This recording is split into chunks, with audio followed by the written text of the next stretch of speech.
Selamat pagi dan salam sejahtera. Perkenalkan, nama saya Irwanto Sucipto, SPMSI. Saya merupakan dosen program studi agroteknologi Fakultas Pertanian Universitas Jember. Selamat pagi, salam sejahtera bagi kita semua. Video ini dibuat dengan tujuan memenuhi salah satu persyaratan sertifikasi dosen tahun 2023, yaitu terkait dokumen PDDD UKT-PT atau dokumen pernyataan diri dosen dalam unjuk kerja Tridharma Perguruan Tinggi di bidang pengajaran. Saya merupakan dosen pengampu mata kuliah Teknologi Produksi Biopestisida dan Biofertilizer. Pada kesempatan kali ini, saya akan menjelaskan terkait mata kuliah tersebut.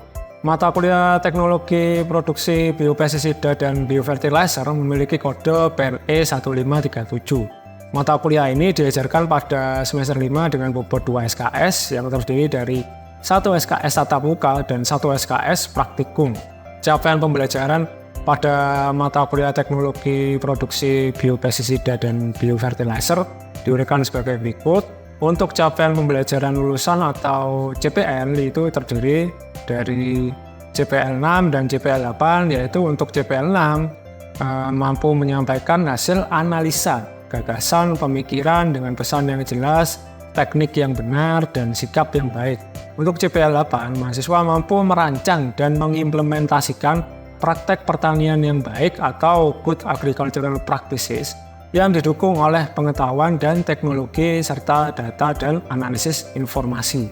Sedangkan untuk capaian pembelajaran mata kuliah atau CPMK terdiri dari yang pertama CPMK 1, mahasiswa mampu memahami biopestisida dan biofertilizer di bidang pertanian dengan sub CPMK 1. Mahasiswa mampu memahami arti pentingnya mempelajari biofertilizer dan biopestisida berkaitan dengan permasalahan di lapang. Kemudian ada tren lifestyle dan benefitnya. Kemudian sub CPMK 2, mahasiswa mampu memahami jenis-jenis seleksi, mekanisme pengamatan, pengembangan, dan proses perbanyakan masal jamur antagonis untuk mengendalikan serangga hama.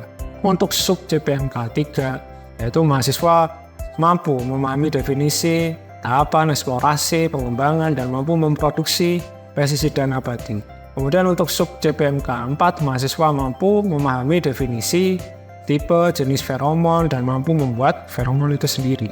Kemudian untuk CPMK 2, yaitu mahasiswa mampu menganalisis pemecahan permasalahan di bidang pertanian, kemudian menggunakan ilmu teknologi, produksi biopestisida dan biofertilizer.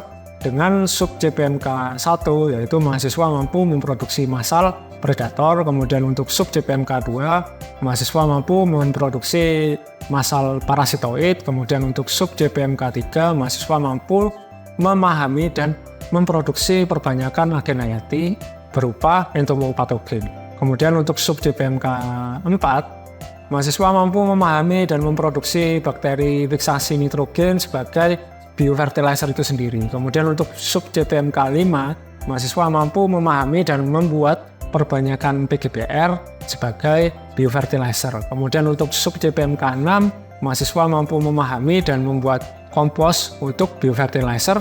Kemudian untuk sub CPMK 7, mahasiswa mampu memahami dan membuat perbanyakan masal terkait mikorizа. Kemudian untuk CPMK 3, yaitu mahasiswa mampu mengkreasikan berbagai inovasi di bidang biopestisida dan bidang biofertilizer di bidang teknologi budidaya pertanian. Dengan sub CPMK 1, yaitu mahasiswa mampu memahami cara pembuatan biofertilizer dan biopestisida dengan beberapa studi kasus permasalahan serangan di OPT, terutama di perkebunan wilayah di daerah Jember, yaitu PTPN 12. Kemudian ada sub CPMK 2, yaitu mahasiswa mampu memahami aplikasi biopestisida dan biofertilizer di bidang pertanian. Kemudian ada sub CPMK 3, yaitu mahasiswa mampu memahami cara pembuatan dan aplikasi biofertilizer dan biopestisida dengan studi kasus pertanaman hortikultura ini di lahan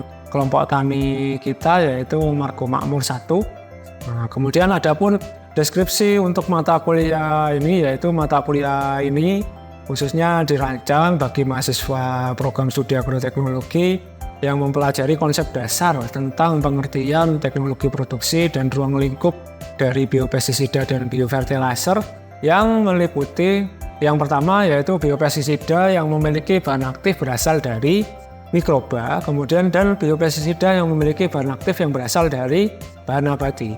Kemudian untuk yang kedua, biofertilizer yang memiliki bahan aktif dari bakteri pemfiksasi nitrogen, kemudian ada PGPR yaitu Plant Growth Promoting Rhizobacteria dan Mycorrhiza, kemudian bagaimana cara produksi dan aplikasi dan dari biopestisida dan biofertilizer. Kemudian untuk mendukung capaian pembelajaran ini, maka materi yang diajarkan pada mata kuliah teknologi produksi biopestisida dan biofertilizer yaitu yang pertama pentingnya bagaimana mempelajari biopestisida dan biofertilizer berdasarkan permasalahan umum yang ada di lapangan. Kemudian ada sifat dan jenis produksi dari baik produksi massal predator, parasitoid, kemudian jamur, bakteri, virus yang sifatnya entomopatogen untuk mengendalikan serangga hama.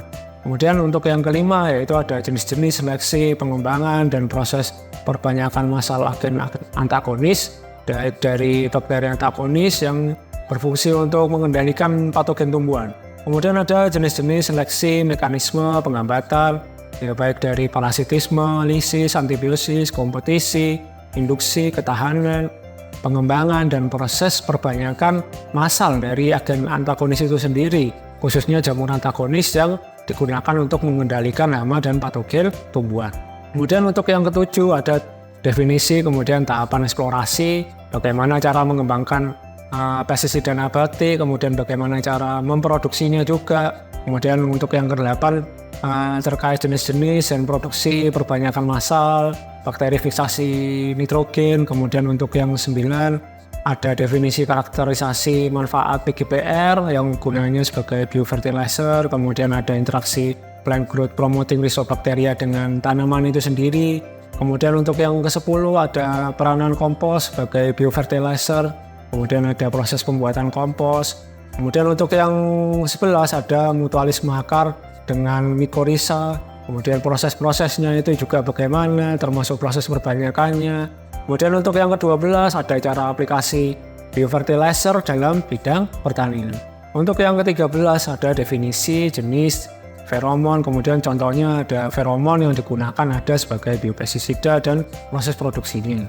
Kemudian untuk yang ke-14 ada pemanfaatan biopestisida dan biofertilizer ini sendiri, tentunya dengan studi kasus di perkebunan, juga ada studi kasus di kelompok tani Margomamur. Kemudian ada beragam referensi yang digunakan untuk mata kuliah ini, antara lain ini ada handbook biofertilizer dan biopesticide ya. Kemudian untuk yang kedua ada terkait biofertilizer juga, untuk yang ketiga juga ada phytochemical biopestisida, kemudian untuk yang keempat ada microbial biopesticide, dan tentunya untuk yang kelima juga ada jurnal-jurnal hasil penelitian dari dosen pengampu tim MK Teknologi Produksi Biopestisida dan Biofertilizer.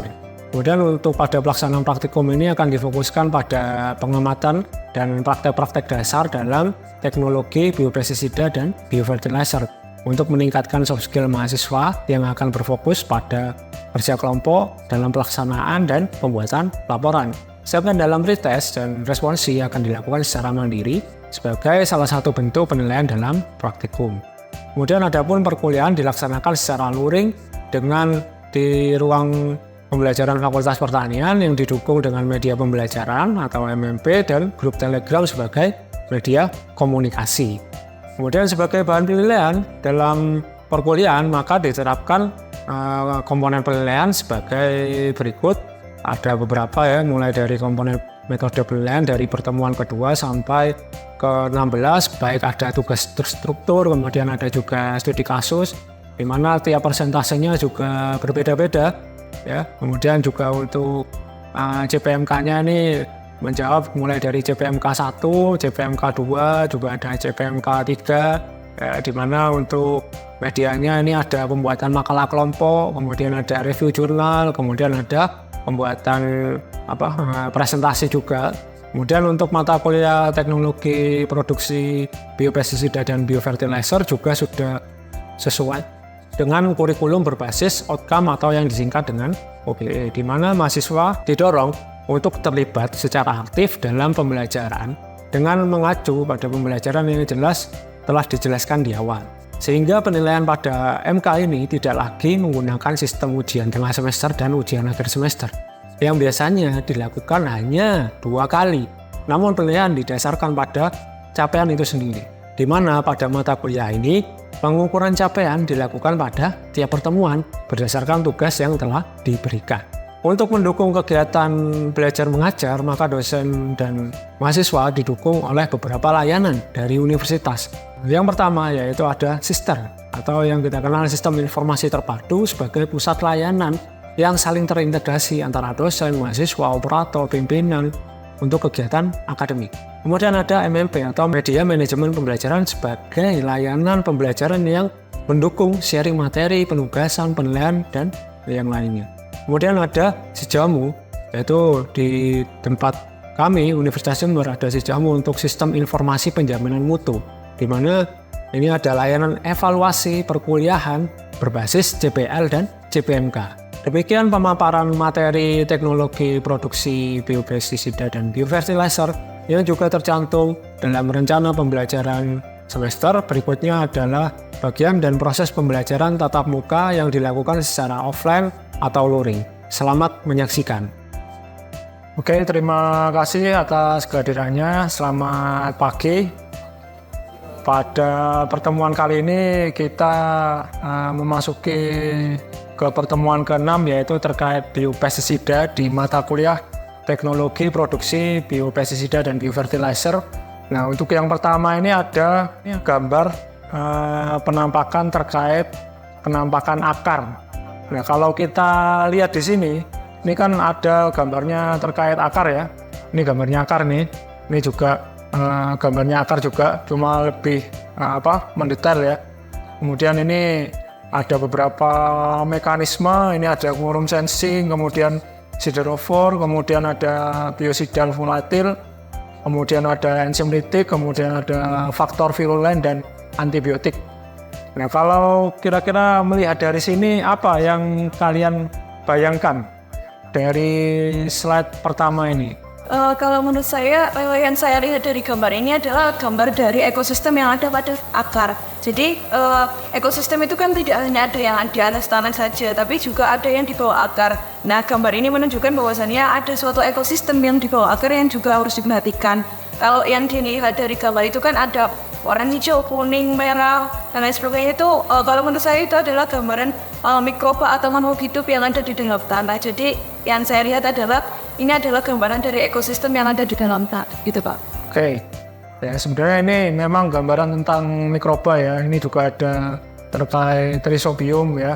Jadi di tanah itu sebenarnya kita kompleks ya pelajari ya. Jadi tidak hanya terkait tanaman, kemudian terkait tanah, tapi kita juga ada terkait mikroba, ya.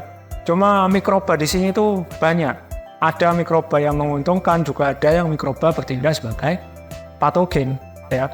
Nah, hanya di tanah itu jumlah antara mikroba patogen dan jumlah antara mikroba yang menguntungkan juga berguna, itu jumlahnya seimbang.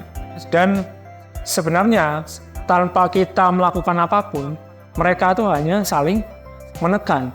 Makanya itu ketika ada sesuatu atau ada apa, mereka itu jumlahnya seimbang sebenarnya di dalam tanah itu. Ya, nah ini seperti ini. Misalkan ini ada Rhizobium, ya, ada Rhizobium, atau misalkan ini di sini ada patogen juga, ada Fusarium. Dan ini ada yang namanya quorum sensing, ya.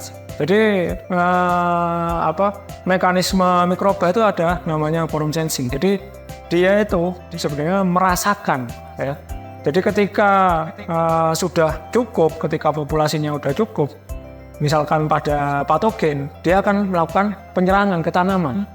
Jadi ketika dia itu belum cukup, ya mereka akan diam aja. Jadi biopestisida itu dibagi menjadi 2, yaitu pestisida mikroba, microbial pesticide, dan pestisida biokimia. Untuk hari ini kita akan membahas terkait yang nomor 1, pestisida mikroba. Apa bedanya antara 2 ini? Ini hanya dibedakan berdasarkan bahan aktifnya. Ya, untuk yang pertama, ini pestisidanya bahan aktifnya yaitu terkait mikroba. Untuk yang pestisida biokimia, ini bahan aktif nabati, bahan alami ya. Jadi biopestisida itu tidak hanya kita berbicara bio itu tidak hanya pestisida mikroba, tetapi ini juga ada pestisida biokimia.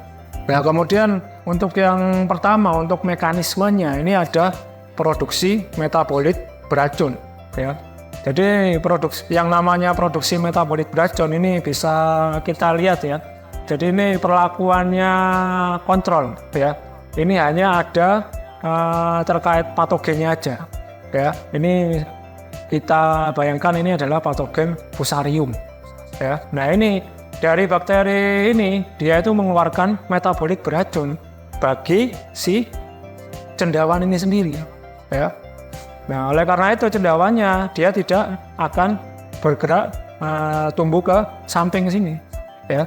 Sedangkan dikontrol kenapa kok penuh? Karena dia tidak ada metabolit beracun di cawan Petri ini. Nah ini salah satu contohnya. Nah ini kan trichodermanya ya, semakin ke atas ya, semakin full ya. Nah ini semakin ke sini, ini sampai beberapa lama dibiarkan ya. Ini akhirnya dia sampai ke sini ya. Dan ini patogennya sampai kering, kuning ya. Nah ini sampai mengeluarkan ponidia ini yang berwarna hijau ya.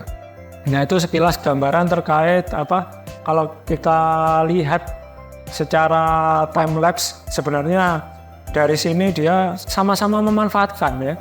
Tetapi trichoderma ini cenderung agresif. Jadi dia mampu memanfaatkan ruang dan nutrisi itu lebih cepat seperti di gambar video yang tadi ya. Kemudian untuk yang kedua ini ada yang terserang jamur Beveria bassiana berwarna putih. Kemudian untuk yang di sini dia terserang Metarhizium anisopliae. Nah ini contohnya di video ini, coba kita lihat di pertanaman tomat nih ya. Insect pests are highly detrimental to farmers, destroying crops. Ini kutu kebul kalau di pertanaman tomat banyak banget ini ya. Dia sangat-sangat mengganggu. And thereby causing significant economic losses. Fortunately, Future Eco Biopsides has developed No-Fly, an organic insecticide based on spores of the proprietary entomopathogenic fungus. Nah, ini disemprot pakai entomopatogen cordyceps ini ya, cendawan cordyceps. And flies. Nah ini kalau kita lihat dari dekat ya. Ya ini sudah mulai keluar nih ya. Fungus to spray and infect others. Dan tentunya ini akan sangat menghemat ya biaya pengendalian ya. Mungkin sampai sini ada yang ditanyakan dulu, silahkan ya.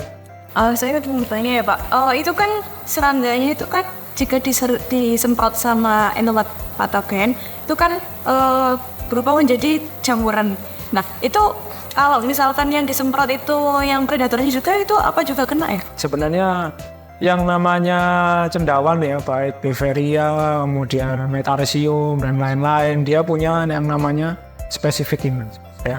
Jadi dia itu tidak akan menyerang ke semua inang. Dia ada beberapa inang khusus ya.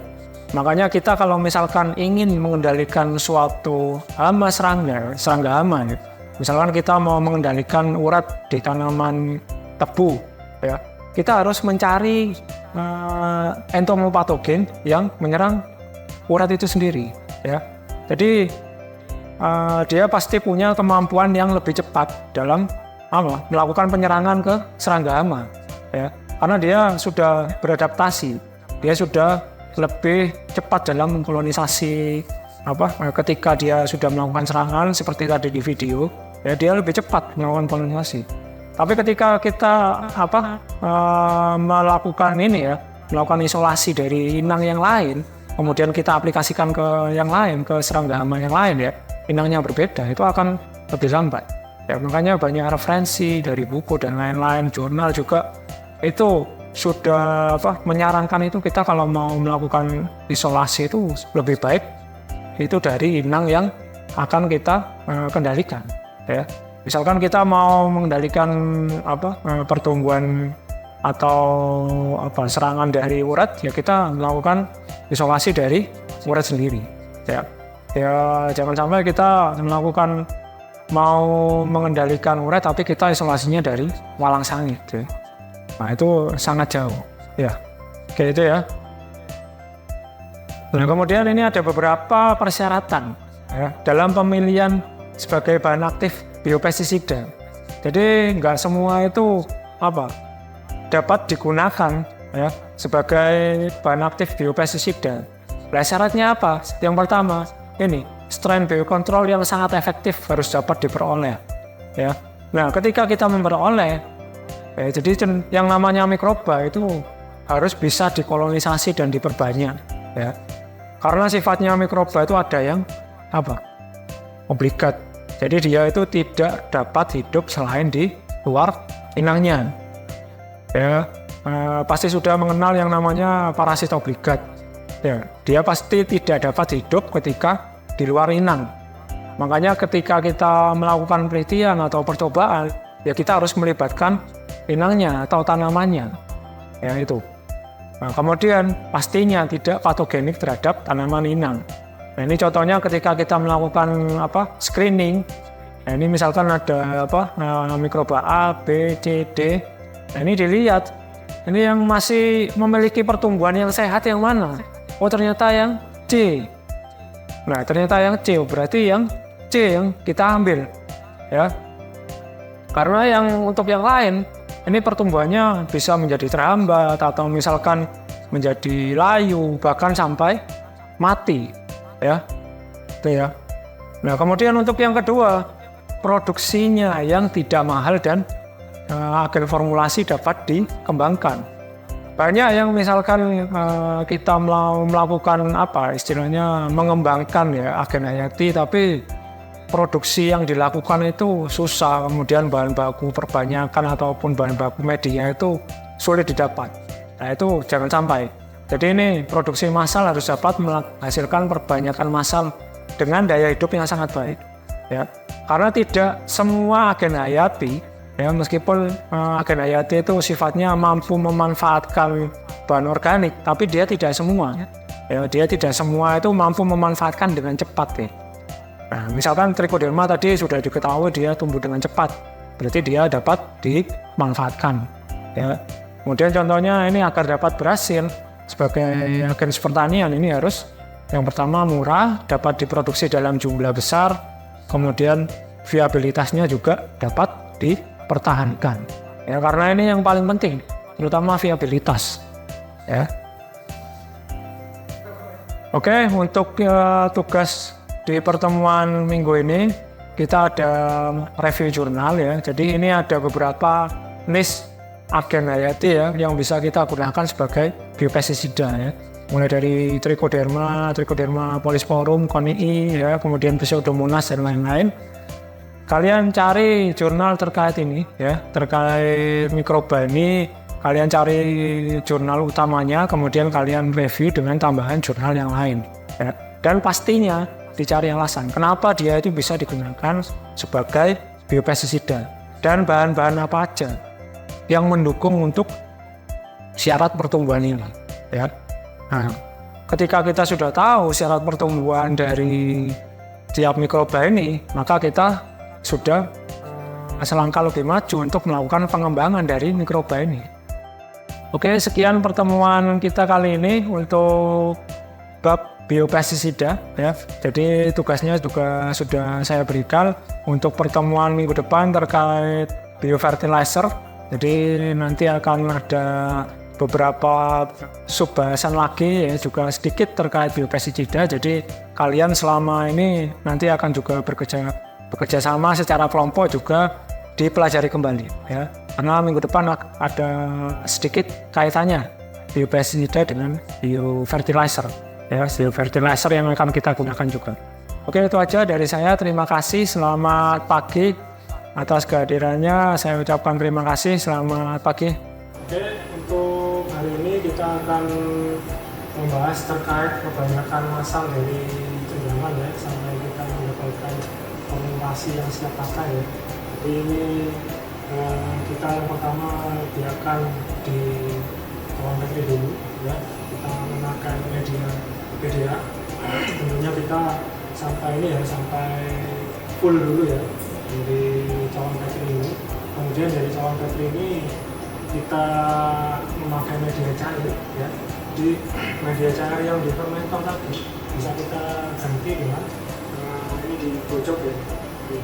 Ini kita pakai ini dari sini kita masukkan ke media cair.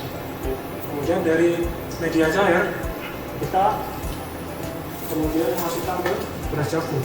Ya. Ini merupakan substrat organik. Ya. Jadi bahan organik yang digunakan untuk pertumbuhan dari sendawa. Nah, untuk yang tadi ini kita tunggu sampai seperti ini. Ya. Jadi ini sampai putih full.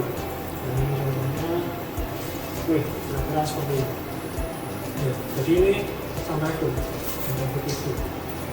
Nah, setelah putih full, ini kan kalau kita lihat sebenarnya ini ada airnya, ada dikit-dikit air. Kita keringkan dulu. Ini dibuka kemudian supaya airnya ini juga keluar. Jadi nggak terlalu banyak air. Kemudian ketika sudah kering, kita keringkan lagi memakai 5 hari pengering.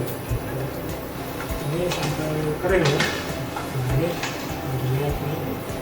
ini sampai kering. Kemudian setelah kering kita bisa pakai alas jerami. Kita blender aja. Kemudian kita simpan. Itu nanti yang hasilnya ini, yang hasil saringannya itu merupakan vanadium murni dari cendawanya. Dan ini bisa siap pakai dan diaplikasikan ke serangga seperti pada pertemuan sebelumnya gitu ya. Jadi ini bisa dipakai langsung diaplikasikan ya. Jadi 50 gram ini untuk satu tangki itu biasanya yang kita pakai. Oke, itu untuk kebanyakan masal dari beras jagung yang biasanya kita pakai untuk pengendalian di Baiklah, demikian deskripsi singkat dari saya mengenai gambaran di bidang pengajaran, kemudian pendidikan. Saya sebagai dosen program studi agroteknologi Fakultas Pertanian Universitas Jember, khususnya di bidang mata kuliah teknologi, produksi biopestisida dan biofertilizer. Atas perhatiannya, saya ucapkan terima kasih. Saya Irwanto Sucipto, pamit undur diri. Selamat pagi dan terima kasih.